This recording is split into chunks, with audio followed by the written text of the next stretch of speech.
At 7:41 p.m., Logan Sloan zipped up his gray hoodie and whispered, "I just need to hear the trees."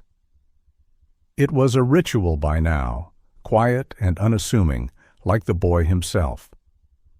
Most evenings, if the weather held, Logan would take a walk around the neighborhood. He never strayed far. He liked the sidewalk that curved past the mailbox clusters and the row of sycamores along the HOA's perimeter fence. He'd count each one in his head, touch his palm to every fourth trunk, and stop at number 14. Always 14. Jack Sloan didn't look up from his laptop when Logan grabbed his shoes. "Be back before dark," he called absently, eyes fixed on a memo from the Public Integrity Unit. The coffee beside him had gone cold, but he drank it anyway. Christina Sloan leaned against the doorway, her arms crossed loosely. "He's been restless all day," she murmured. "First week of school's always hard." Jack nodded without glancing up. "It helps him settle." Christina didn't reply, but she watched their son step outside, hoodie up, hands in his pockets. The door closed with a soft click. Outside, the last of the summer light spilled across the manicured streets of Briar Ridge. The homes were tidy, shutters painted in approved neutrals, and the lawns clipped with military precision.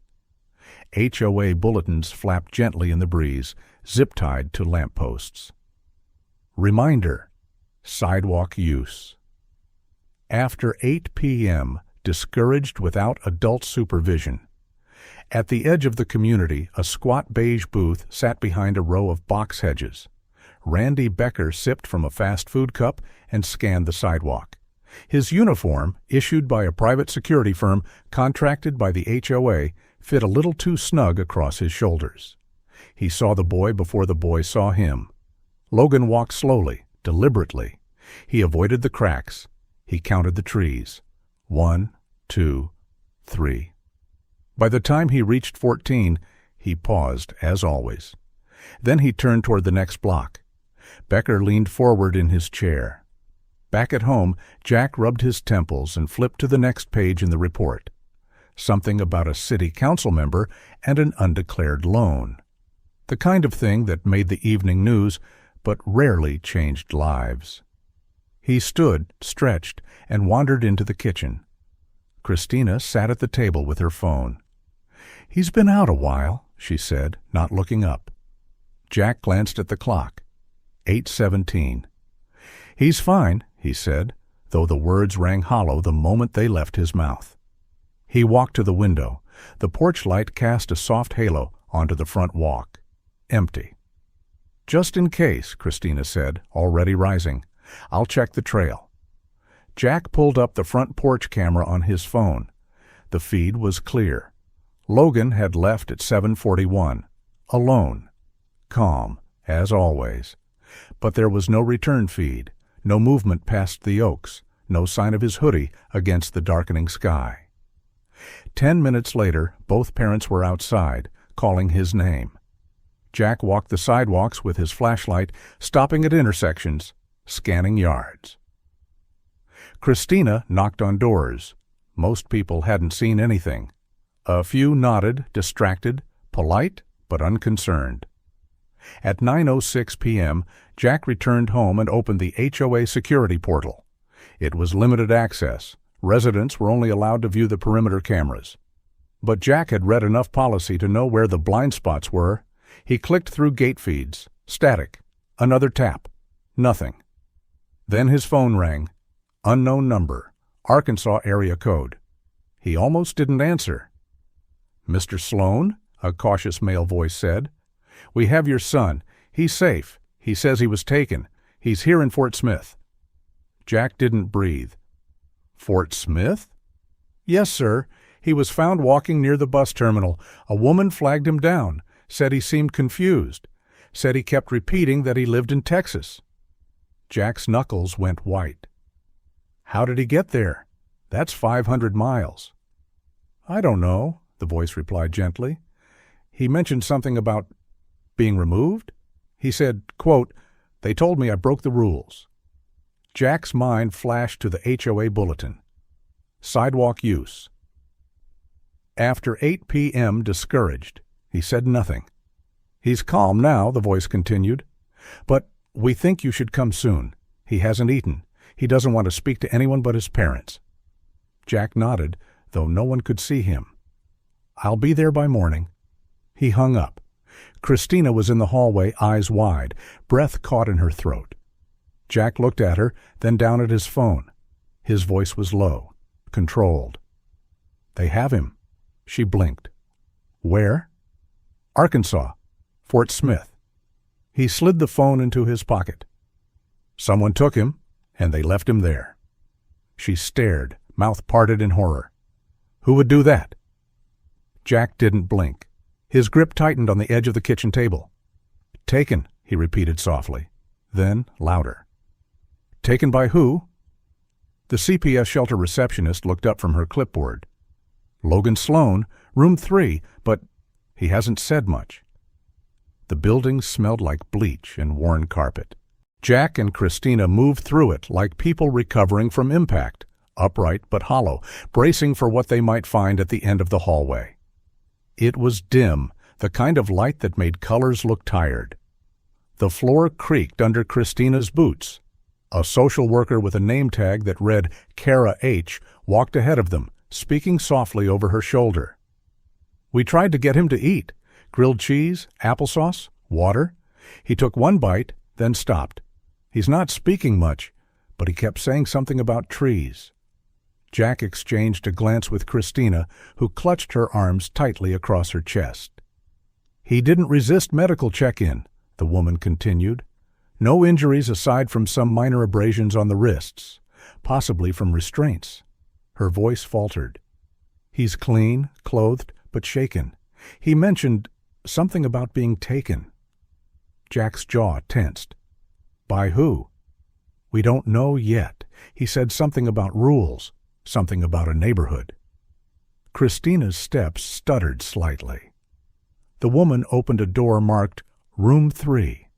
Inside, under buzzing fluorescent lights, Logan sat in a metal folding chair. His knees were pulled to his chest, arms wrapped tight, face pressed into the sleeves of his hoodie. His hair was matted to one side. His backpack sat at his feet, unopened, dirt-crusted, one strap ripped halfway through. For 1 second, he didn't move. Then he looked up. Recognition flickered, and suddenly he was on his feet, running, arms out. He crashed into Christina first, then turned and grabbed Jack around the waist, burying his face against his father's chest. His whole body shook. He didn't speak. Jack knelt, one hand on the back of his son's head, the other on his shoulder. "You're okay," he whispered, though he wasn't sure if it was true. "You're safe now." Logan's breath came in quick, shallow gasps. His fingers clung to Jack's shirt like he might slip through it. Christina crouched beside them. "We're here, sweetheart. We're here." After a long minute, Logan's lips moved. "I didn't break anything," he said. His voice was hoarse. "I didn't hurt anyone." Tears welled instantly in Christina's eyes. She pulled him into her arms again. "They said I broke the rules," Logan whispered. "They said I wasn't allowed to walk alone." Jack froze. "Who said that?" Logan looked up, eyes wide. "The man in the booth, and another one. They said I was loitering, that I didn't follow the policy." Jack sat back slightly. "Policy?" "They had a paper," Logan said. "They showed it to each other. Then they told me I couldn't stay." His voice dropped to a whisper. "They put a bag over my head." Christina gasped, her hand flying to her mouth. "I couldn't see. I couldn't breathe right." Logan's words tumbled out now. "I told them I lived there. I said I lived right next to the mailboxes, but they said I wasn't following the rules. They zip-tied my hands." Jack reached down and gently lifted Logan's sleeves. Red marks wrapped around both wrists. Abrasions, raw and angry. Jack didn't speak. He turned to the social worker, who looked pale now, her mouth parted. "Did he mention who transported him?" Jack asked quietly. The woman shook her head. "He just said, They wore badges, something about housing, and a van. Jack stood, slowly, deliberately. Christina remained on the floor, rocking their son. "This is kidnapping," she said through clenched teeth. Jack's voice was low, cold.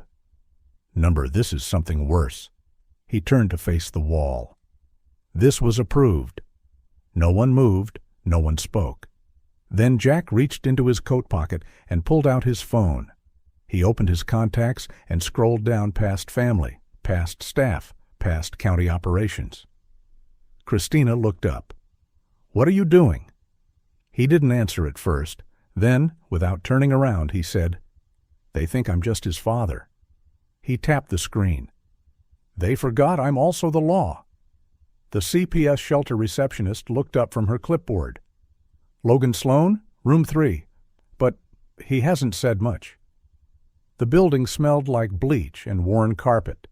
Jack and Christina moved through it like people recovering from impact, upright but hollow, bracing for what they might find at the end of the hallway.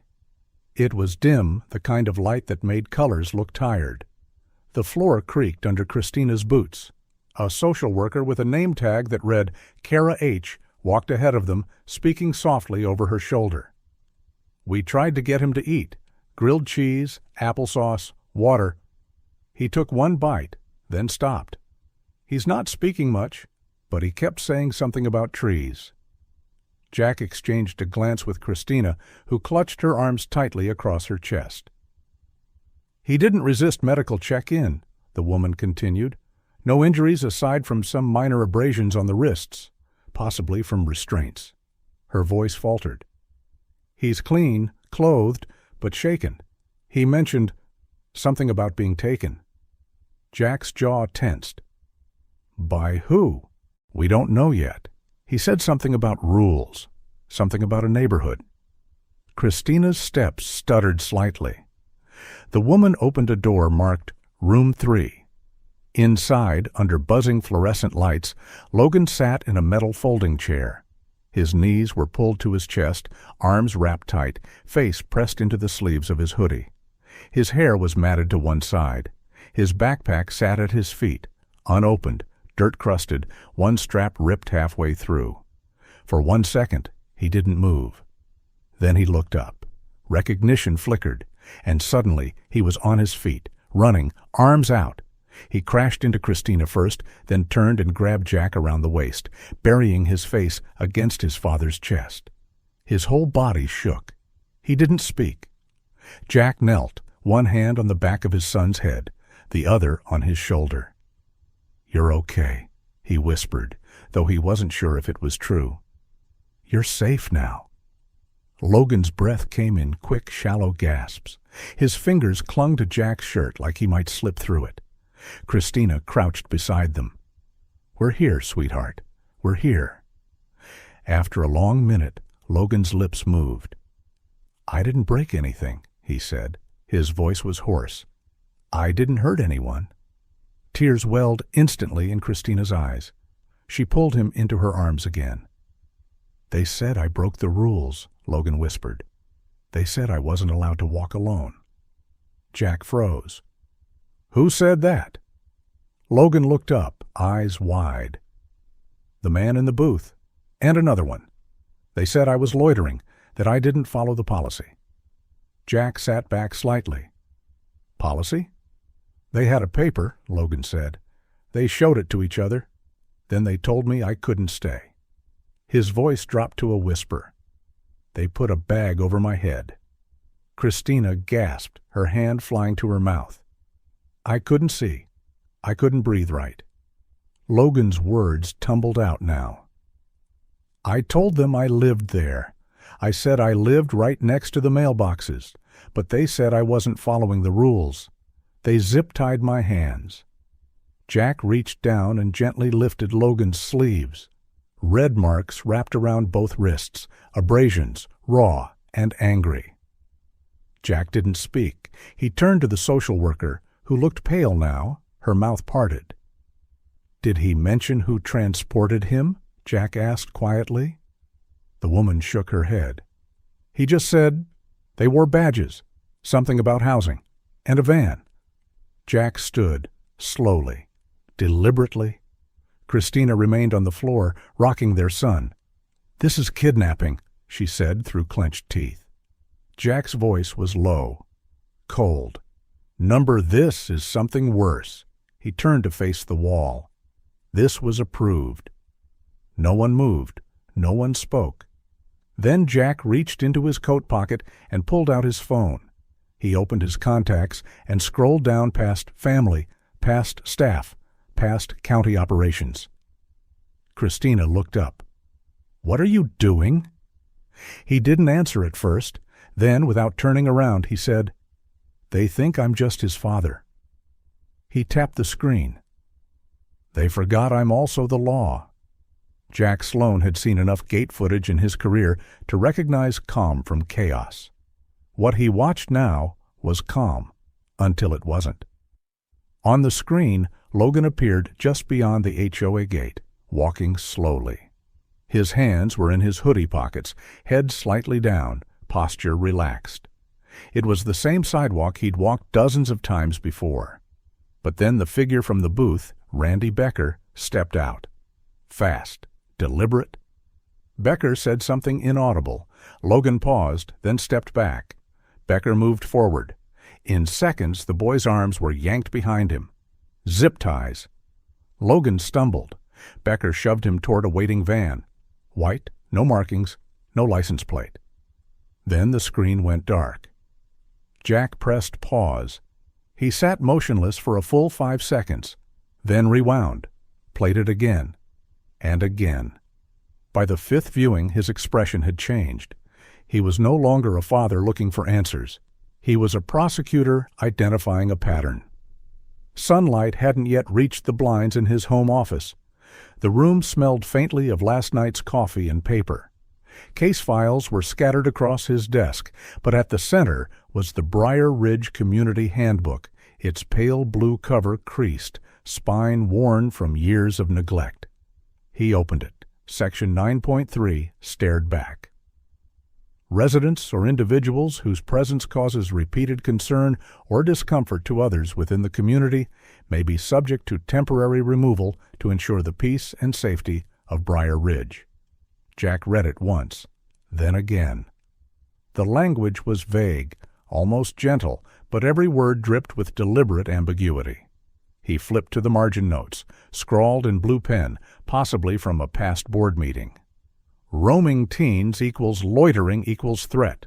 Consider off-site transport if repeated. He closed the book. Across the room, Logan's shoes sat on a towel, caked with dried mud. One lace torn. Jack walked over, knelt down, and gently wiped them clean. He wrapped them in a plastic evidence bag, labeled it with the date and time.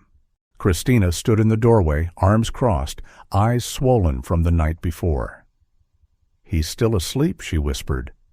Jack nodded, but didn't speak. She stepped inside and placed her hand on the desk. That van, the way Becker moved, it wasn't random. He looked up at her, his face still and unreadable. Number it wasn't. She glanced at the handbook lying open. "Is that the rule they used?" Jack tapped Section 9.3. It gives them cover for anything. No due process, no oversight, just policy. He turned the page. More notes. Behavioral pattern equals wandering. Use caution, parent objection possible. His fingers hovered above the words. "They wrote it all down," he murmured, like it was routine. Christina's voice cracked. "Why, Logan?" He met her gaze. "Because he didn't follow their image of control. Because he's different, quiet, alone." Her lips trembled. "That's not a reason." Jack nodded. "Number, it's not." He stood and reached for his phone, scrolled past his contacts, paused on one name. Christina's eyes narrowed. "Who are you calling?" Jack's voice was quiet but firm. "Langley, from the Federal Task Force." She stepped forward. "Jack?" "They used policy as a weapon," he said, "and now they're going to learn what happens when that weapon backfires." He tapped call. As the line connected, he looked toward the HOA's website, still open on his laptop. Smiling families stood in front of pastel-colored homes. A tagline scrolled gently across the screen. Protecting our peace. He clicked deeper, found the page for community safety protocols. At the bottom, a downloadable PDF. Briar Ridge Youth Behavior Management Guidelines, internal use only. He opened it. First line. Children exhibiting repeated unsupervised movement may be classified under Class B disruption. Jack's jaw clenched. This wasn't an accident, he whispered. It was a system. The phone clicked. A voice on the other end said, "Sloan, what have you got?" Jack turned from the screen, face hardening. Something bigger than local. The HOA gate didn't creak, didn't tremble. It simply opened, as if nothing inside could possibly go wrong. At 9:15 a.m., the quiet streets of Briar Ridge basked under a soft Texas sun. Sprinklers ticked quietly across clipped lawns. Flags fluttered from white-painted porches. Inside homes, coffee brewed, and cable news murmured. It was the kind of morning made for forgetting things. Then the SUVs arrived. 4 black Suburbans, government plates removed, coasted through the main gate in a slow, deliberate procession. Behind them, 2 vans marked with the seal of the Child Protective Services of Texas rolled in. The neighborhood paused. Curtains twitched. Coffee mugs froze halfway to lips. Phones appeared, hesitant, then bold. At the center of it all stood the fountain. Polished granite, faux classical. The HOA office sat tucked just behind it. Red brick, columned entrance, and tinted glass. It looked more like a bank than the nerve center of a homeowners association. And in some ways, it was. Jack Sloan stepped out of the lead SUV, flanked by a federal liaison and a county sheriff's deputy. He wore no tie, just a crisp shirt and rolled sleeves. No need for robes or titles this morning. The law was in motion. The HOA staff inside barely had time to react. By the time the receptionist reached for the phone, an agent had already unplugged it. "Where's your server room?" one officer asked. "Locked closet, behind the boardroom," another answered, reading a floor plan. 2 CPS officers moved methodically through filing cabinets. Jack made no announcement, no speech. He simply walked to the back hallway, following the faint hum of hardware. In under 10 minutes, the server was shut down, its hard drives removed and sealed in evidence bags. Surveillance footage, local, cloud-based, and encrypted backups, secured. But that wasn't the worst of it. The file room, misleadingly labeled Events and Maintenance Records, held something else entirely. Jack stepped inside and stopped. Rows of folders. Manila, thick, labeled in Sharpie. Dozens of them. More. Names, ages, handwriting, some neat, some childlike. Each folder bore a sticker in the upper right corner, red, yellow, or green. He pulled one. Taylor R., age 10, yellow. Inside, notes. Seen sitting alone at picnic area, August 11th. Did not respond to guard inquiry, August 14th. Wanders sidewalk after sunset. Clip to the page, a photo taken from inside a car. Taylor sitting on a swing, alone. Jack's fingers tightened. "Jack," said the CPS agent beside him. Her voice had changed. Quiet now, measured. She held another folder. "We found one with Logan's name." She handed it over. "Logan Sloan, Level 2, unresponsive to command." Jack opened it. "Observed walking alone, 7:40 p.m., multiple nights. Does not make eye contact. Unaffected by verbal deterrence.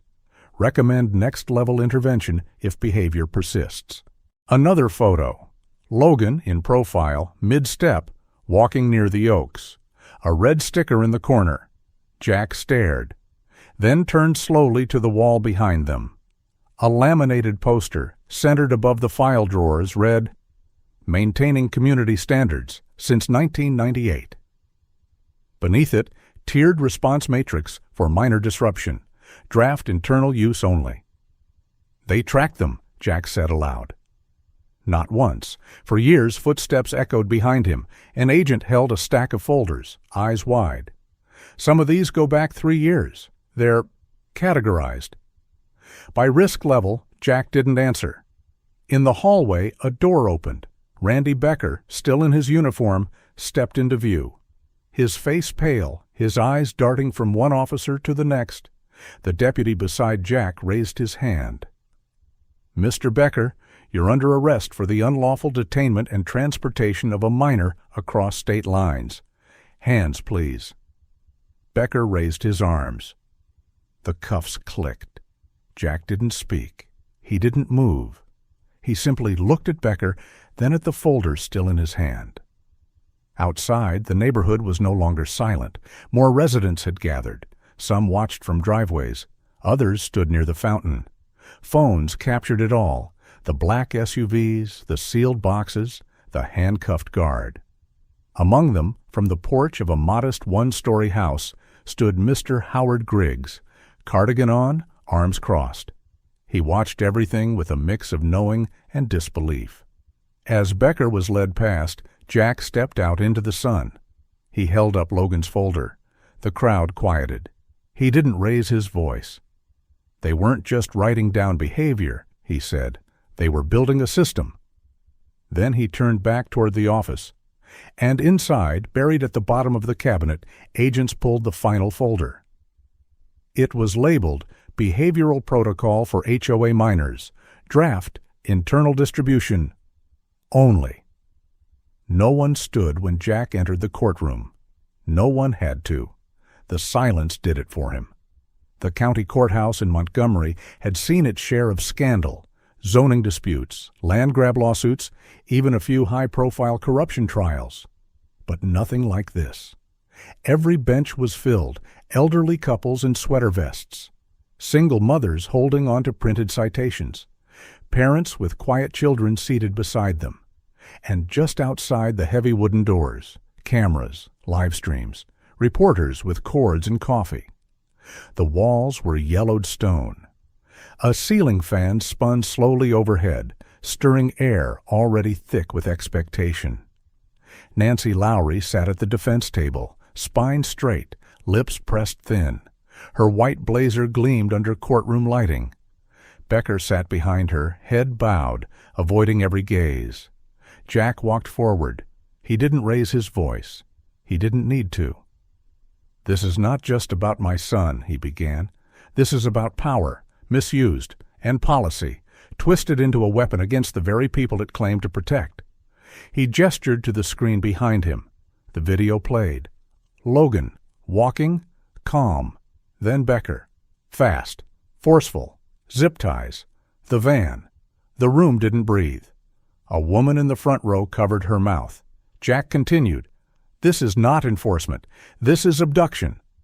The defense rose. Nancy Lowry spoke, her voice crisp. "Briar Ridge is a private community. We operate under chartered authority and a duty to preserve safety." She turned toward the jury. The individual in question had been observed multiple times exhibiting erratic, unsupervised behavior. We followed internal protocols designed for public well-being. Jack raised a folder. The protocol she speaks of labeled children as threats, color-coded them, collected data, photographs, behavioral notes, without consent, without legal review.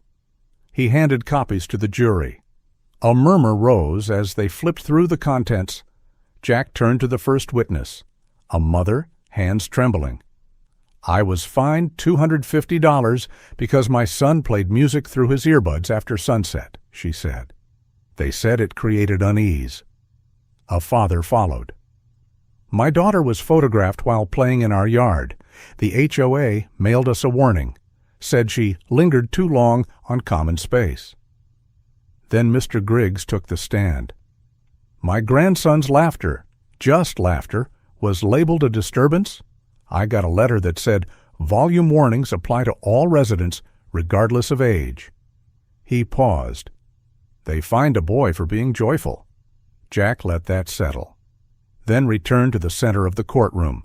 He placed the final piece of evidence on the overhead projector, a memo. Roaming minors increase perception of disorder. Strong visual deterrence advised. Consider off-site intervention if patterns persist. He looked at the jury. They weren't enforcing safety. They were enforcing conformity against children. The judge leaned forward. Closing remarks? Nancy stood. Her face betrayed nothing. Our actions were regrettable, but necessary. Misunderstood, but lawful. Jack looked directly at the jury. You've heard the stories, seen the files. This wasn't order. It was fear disguised as management, a system of quiet punishment. And it went too far. He turned toward Nancy. And now, accountability begins. He stepped back. The judge nodded. The room held still. Then slowly, the foreperson of the jury stood. We have reached our decision. No one clapped, no cheers, just breath, released like steam after too many hours of pressure. Randy Becker, 14 years in federal prison for kidnapping, unlawful restraint, and the endangerment of a minor. Nancy Lowry, 11 years, no parole.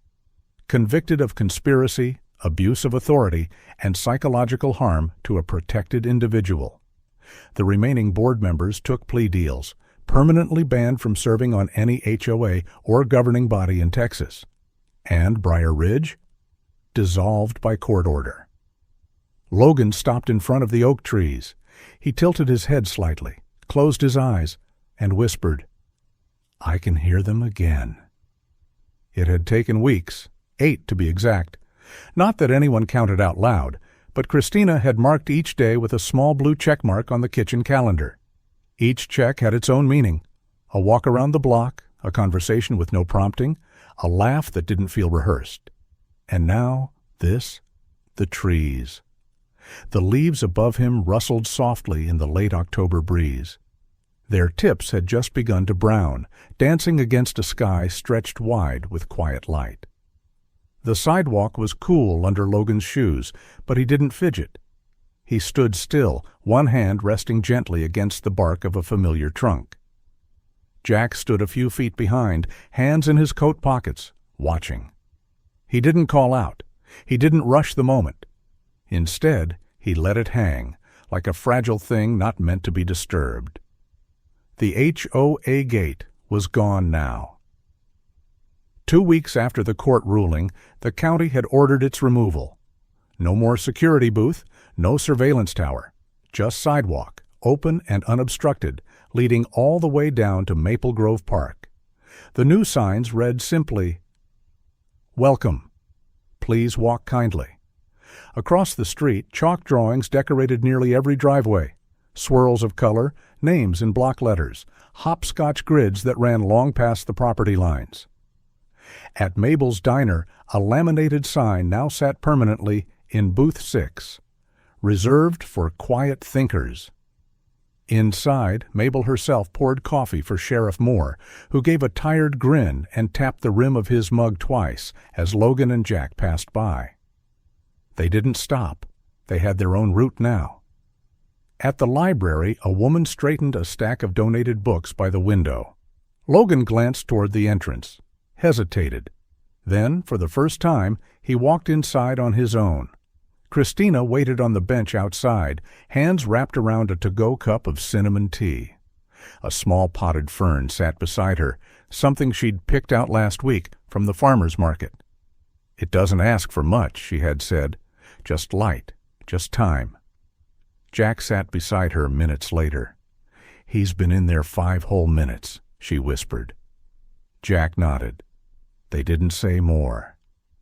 Back at home, a letter from a congressional office sat unopened on the kitchen counter. The Logan Act, a bipartisan bill introduced in the Senate, had passed committee review. Its summary was clear: to prohibit any private residential governing entity from limiting the right of movement of minors within their own community. Jack hadn't commented publicly. He'd turned down interviews, politely and consistently. "I'm not a symbol," he told one reporter. "I'm his dad, that's all." That evening, Logan curled up on the porch swing, blanket over his lap, notebook open but untouched. Jack joined him, sitting quietly, sipping from a mug of warm cider. After a few minutes, Logan looked up. "Are you proud of me?" Jack blinked once. He didn't smile right away. He didn't need to. "More than anything," he said. "Not for what we won, not for what changed." He turned slightly to meet his son's gaze. "But because you still want to hear the trees." Logan looked up at the branches overhead. They swayed gently, whispering against one another. And the world, for once, was quiet enough to listen. There was a time when Logan couldn't hear the trees. But in the quiet that followed justice, something gentle returned, not just to him, but to the entire neighborhood. This story wasn't just about policies or courtrooms. It was about a father's love, a community's awakening, and the truth that silence enforced by fear is never peace. Real safety grows not from control, but from care. And maybe, just maybe, if we listen closely, like Logan, we'll hear that even the smallest voices carry the strength of forests when we choose to stand beside them.